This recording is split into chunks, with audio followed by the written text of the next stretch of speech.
ఒక ఊరిలో లక్ష్మి అనే ఒక ఆవు ఉండేది. అది చాలా మంచి ఆవు. అందరితో ప్రేమగా ఉండేది. దాని యజమాని రామయ్య దాన్ని చాలా బాగా చూసుకునేవాడు. ప్రతిరోజు దానికి పచ్చి గడ్డి, నీళ్లు ఇచ్చేవాడు.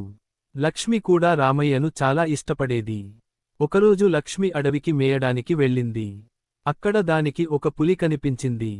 పులిని చూడగానే లక్ష్మికి చాలా భయమేసింది. కాని అది తెలివిగా ఆలోచించింది.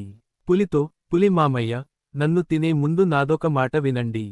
నేను ఇంటికి వెళ్ళి నా యజమానికి చెప్పి వస్తాను. ఆయనకు ఎవరూ లేరు. నేను రాకపోతే ఆయన చాలా బాధపడతాడు అని అంది. పులి లక్ష్మి మాటలు విని జాలిపడింది. సరే వెళ్ళు. కానీ తొందరగా తిరిగిరా అని చెప్పింది. లక్ష్మి వెంటనే ఇంటికి పరిగెత్తింది. రామయ్యకు జరిగిన విషయానికి చెప్పింది. రామయ్య చాలా బాధపడ్డాడు. కాని లక్ష్మి ధైర్యం చెప్పింది. భయపడకండి. నేను తప్పకుండా తిరిగి వెళ్తాను అని అంది. రామయ్య లక్ష్మిని ఆపడానికి ప్రయత్నించాడు కాని లక్ష్మి వినలేదు. అది తిరిగి అడవికి వెళ్ళింది. పులి లక్ష్మిని చూడగానే ఆశ్చర్యపోయింది. నువ్వు నిజంగా తిరిగి వచ్చావా అని అడిగింది. లక్ష్మి నవ్వింది. అవును పులి మామయ్య, నేను మాట తప్పను అని చెప్పింది. లక్ష్మి నిజాయితీని చూసి పులికి చాలా సంతోషం వేసింది. లక్ష్మి, నీలాంటి మంచి ఆవును నేను తినను. నువ్వు ఇంటికి వెళ్ళు అని చెప్పింది.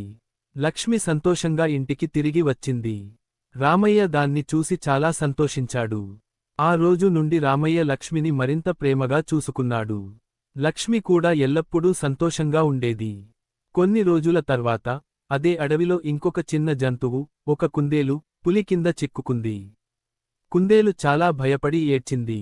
పులి దాన్ని తినబోతుండగా అప్పుడు పక్కని నుంచి లక్ష్మి వచ్చింది. లక్ష్మి పులిని చూసి అంది. పులి మామయ్య, ఈ చిన్న జంతువు నీకు ఏమి చేసింది? దీనిని వదిలేయండి. పులి కాసేపు ఆలోచించి అంది. లక్ష్మి, నీవు నాకు గుర్తు వచ్చావు. నీ నిజాయితీని చూసిన తర్వాత నేను మారిపోయాను.